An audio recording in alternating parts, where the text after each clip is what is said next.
It is my pleasure to bring you a show on a topic that is of great importance to you because it's an easy way to save money on property taxes. In fact, it's very, very easy. I am a customer of this company and I liked it so much I wanted to get them on the show. So it's my pleasure to welcome Colton Pace. He is the founder and CEO of OwnWell. And we're going to talk about just found money. You should definitely take advantage of this. It's easy to do and you can save on some property taxes. Colton, welcome. How are you? Thank you. I'm doing great. Thanks for Good, having me. good. So you've been in business for about 5, 6 years now, and you've got a background in asset management, family offices, all that kind of stuff. And I assume that with your high net worth family office clients, like one of them co-founder of Microsoft, you saw all of their properties, right? And you saw that they were overpaying on property taxes. So you got into the business of helping dispute tax assessments and reduce these property taxes. And this is just a no-brainer. Like everybody should do this because your properties are likely overassessed. And well, I don't know. Is that likely? I mean, I did it with a couple of mine, and your website came back and told me they were fairly assessed. But next year that may change, right? Yep. Talk to us about that. Yeah. So disputing your property tax assessment or pushing back on that assessment, every single year you get a new assessment. It's like they're throwing a zestimate on your home or your real estate.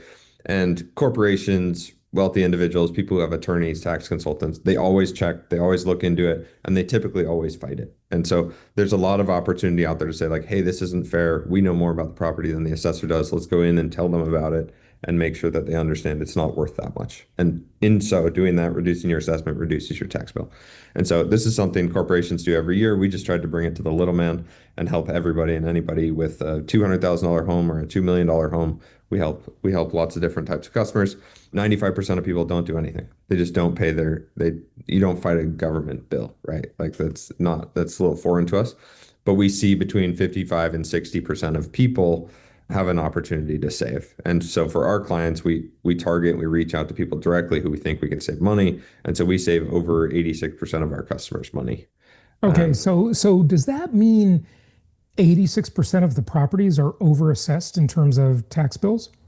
Not necessarily. And so part of our marketing strategy is to identify properties that are overassessed and then reach out to those customers and get them to sign up. And so if you can't save money, you're likely not going to see our marketing material. If you do see our Uh-huh. marketing material, you probably can save money. And so So in we're other words, you're doing some data mining and advertising to the people who you think have overassessed properties, right? exactly. And so that like I would say somewhere between 50 and 60% of assessments are potentially overassessed and worthy of an appeal. Is there a model of what is likely to be an overassessed property? For example, I mean, our clients are doing mostly residential properties, and I think that's your Yes. area mostly, right? Yep. Yeah. That's a great I part. mean, do you do like large, expensive commercial properties too at your Yeah, company? we work with, industrial warehouses, large apartment complexes, farmland, right? Like it's valuing real estate, so we can do any and all. But we've started really facing the consumer, and the consumer mostly owns homes. And so, Yeah, right. Okay, so you got about 140 million homes in the US, and so that's a big marketplace. Is there a certain model for properties, Colton, that would likely be overassessed? For example, is it a brand new property? I mean, I find that those are usually underassessed, right? Or at least the first year they are, and then maybe the second year they're way over. Or yep. is it an older, like established property? Are they certain geographies where the tax assessors are just really aggressive and greedy? Tell us about that. Yeah, everything in this business and in property taxes really depends on jurisdiction. And so our biggest geographies are Texas, Georgia, Long Island, New York, Chicago, California. And in that order, in Texas, we appeal the majority of cases that come across. In Georgia, it's more like 50 to 60%. And so depending on different areas, they're more aggressive. If you're looking at your assessment or you get a new assessment, it's all over the place. In certain geographies, the assessor's not actually allowed to know sales prices, which is a good thing. And so if you Yeah, just because they're purchase not influenced. It's like the appraiser, when they appraise a deal, and they know the sales price, that's going to bias them, right? exactly, Yeah. no wonder an appraiser goes right to the sale price. It's like, Yeah. yes, we don't want that to happen. And so that's why a lot of times they're underassessed initially when you just purchase a home because they don't know the price that you just paid, which is a good thing, right? Like you don't want them to know your tax bill will go up. But in other cases, like make sure it's not totally crazy associated with your Zillow estimate or Realtor.com estimate, and make sure, look, if this price was real, would I sell the home today? If so, it's probably overassessed, right? Like you have a better mental model in your head of what your real estate is worth. And then the other piece I was going to mention from there is that the diversity of your neighborhood, right? Like we find great cases in a very diverse neighborhood. If you have a really old home next to a brand new home, it's much harder to compare those. Whereas if it's townhomes and they all look the same, those are probably much more closely assessed and more accurate. Does that make Okay. sense? So Like, in a more conforming tract oriented area, the assessments are likely to be more accurate than they are in a non-conforming area, you're saying? exactly. It's just easier to value that real estate because there's more data points saying like these sold and Yeah. so they're all worth this. Whereas if the brand new home in Beverly Hills sells for $20 million, but the house built in 1970 next to it that hasn't been renovated, like those aren't comparable. And so that's harder. And oftentimes there's more of an opportunity for us to save those individuals money. Yeah, so mostly, I mean, obviously when you go to finance your property, refinance your property, or certainly sell your property, you want it to appear as valuable as possible. But when you go to get the taxes assessed, you want it to appear like it's a terrible property and it's not worth anything. Yeah, I remember early days. We'd get phone call even when I was answering the phone. People would be like, "Why would I want to reduce the value of my property?" And we're like, "No, no, that's not what we're doing. Where your tax assessment has no connection to the actual value of what you could sell your home for. It's what you're taxed upon, and so you actually do want it as low as possible." So when you have a more established neighborhood where, some of the homes are completely remodeled and some are completely original, I mean, your system's pretty automated, I gather, but do you do anything to try and influence the tax assessor to get that lower price, or how are you doing it behind the scenes? Yeah, so depending on geography, there's different aspects of the tax code you can dive into. Like one that's really valuable for us is the what we call the equity or uniform and equal case, in that your tax assessment for the exact same home should be the exact tax assessment for someone else in your jurisdiction's home of the exact same value, right? And so if your neighbor's tax assessment is wildly different from a price per square foot perspective than yours, that's an argument. And so beyond just saying they sold their home for higher, I can talk about the cost of the real estate to replace it. I can talk about what tax assessments need to be fair and equal so I can compare them. And then I can also talk about sales in market. And then I could also talk about the income it could generate if we're looking at cap rates and the income value of a property. And so there's different valuation methodologies we use, and we usually look for the best one because they're all admissible, and then we approach it in that way. So usually we're trying to find the most creative approach. And when customers sign up for OwnWell, there's a quick survey at the beginning.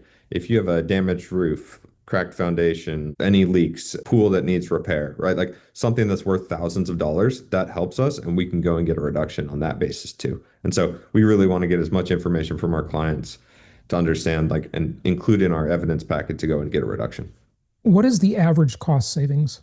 Yeah, we save customers on average a little over $1,100 a year. Okay, so did you hear that, folks? That's $1,100 per year on average. And if you've got 10, 20, 30 properties, maybe you've got 100 properties, our investors have multiple properties. So that's pretty significant. And there's no cost to try it, right? Yep. Yeah, OwnWell entirely operates on a contingency fee. And so if we save you money, we charge 25% of what we save you. And yeah, you're exactly right, Jason. Like we have some clients who have thousands of properties and we're saving them millions of dollars a year. I tried this with a couple of my properties. When I put them in to your website, it just took me a couple of minutes. It was no time at all. I mean, does it take longer sometimes? Like you said, you wanted people to point out the defects or problems with their property to make it less desirable, less valuable, right? Yep. Yeah. Very simple path. Go to the website, ownwell.com, enter your address. We'll give you a pretty rough estimate right there, but we want to go deeper into the facts. And you've gone through this process, Jason. You sign and authorize us to talk to the tax assessor on your behalf. Once we're done with that, we're your property tax agent and you can log off, right? Like you're done. We can go get to work from there. If you want to give us more information, the survey continues and we ask for any, recent appraisal you've had, any recent damage or quotes or insurance claims. Any of that information can be helpful, but you could sign up in a matter of minutes and then you could spend, there's a lot of information associated with, we have recent crime in your neighborhood. We have permits that are being pulled in your neighborhood. We have what are your neighbors paying for insurance? There's a lot of information we have to use in our property tax appeals to give people an edge, and that information is shown to you as well. So like lots of information and projections for your next property tax bill. But you could sign up in a couple minutes and leave it, and we'll get to work. And if we don't save you money, or if we decide that you're overassessed, we'll let you know. And you should feel confident paying your tax bill that a professional tax consultant has reviewed it. And then we'll And, review and it. that's what you did with me, by the way. You said, Yes. hey, I think your property's fairly assessed. There's not a Yep. dispute here, really, Yep. which, I wasn't terribly surprised about that, but I just wanted to check. Yep. No downside, right? Like sign up, we will review it. It's not a computer. There's algorithms on top of people looking at every single property, making sure that you shouldn't appeal. And if you shouldn't appeal, you should feel confident about paying that tax bill. And then when your next assessment comes, we'll do the exact same thing over again and entirely free. If we don't save you money, we'll do that for free as long as it takes until we save you some money. Okay, so if you save me money, say it's $1,000 a year, it's going to cost $250. That's a real bargain. How long does it take you to determine? The first time I did it, I kind of forgot about it. And then I got an email from you later. I don't know, maybe it was more than a month later, I think, that said, hey, we think this property is fairly assessed. Then I put another property of mine in there, and I'm waiting to hear on that one. No, I think you said before we started actually that one also was the same determination, fairly assessed. Those two were both in the same neighborhood, by the way, and they were pretty conforming, those Yeah. properties. So that's probably why. But what's the shortest and longest before you'll know whether or not you're going to be able to save some money? Yep, totally depends by geography and when you sign up. And so the deadline for Florida is in August and September. So we will wait to make that determination until close to August and September to get the most amount of information as possible. Because we get your assessment probably in July in Florida, and then it takes us a couple months to make sure we have all the information in place to say like, hey, you don't need to appeal or you should appeal. In Texas, it's April to May. In New York, it's in January, February. In California, half of the state is in November, half of the state is in September. And so it depends by geography. And then if we do appeal, the appeals in some jurisdictions take 4 to 5 months, and we'll keep you updated. Like, hey, we filed. Hey, we're going to the hearing. Hey, we're preparing for the hearing. And then, in California, sometimes it can take up to 12 months. And we're working there behind the scenes, just making sure we're pushing it as fast as possible to get you savings. Yeah, okay. Okay, good stuff. So people can do this right away. You've got a special offer, jasonhartman.com/property tax. We like you so much, we became an affiliate with you. So go to jasonhartman.com/property tax if you want to just take a couple of minutes. It takes no time at all to just put some property addresses in there and let them see if they can save you money. No harm, no foul, really simple. And do you do this everywhere in the country? Is every jurisdiction covered? I wish. We're working on it. We do it across 10 different states, and we're honestly building wait lists to open new geographies. And so no matter what, put your properties in there. We'll let you know when we're open in your geography, but our main geographies there, Washington State, Texas, California, Georgia, Florida, Illinois, New York, Michigan, Pennsylvania, and Colorado. And so Okay, so there's some big markets in there that you mentioned where our people are buying rental properties and own rental properties. So that's good. But some of the other markets are where they're likely to own their personal residence. For example, California, for sure. We have tons of clients that own personal residences in California. So do this on your personal residence, do this on your rental properties, all of the above across the board. Try and save some money. jasonhartman.com/property tax. Takes just a couple of minutes, and you'll circle back with them and tell them if you can save them some money. Anything else people should know? no, appreciate it. I think you guys got a good grasp. Let us get to work for you. Costs nothing if we don't save any money, so no downside. Costs nothing in terms of money and time. It's very little time. You can do this very, very quickly. Just takes a minute. Put a few of your property addresses in and let them see if they can save you some money. And that's, again, one more time, jasonhartman.com/property tax. Colton, thanks for joining us. Of course. Thanks for having me, Jason.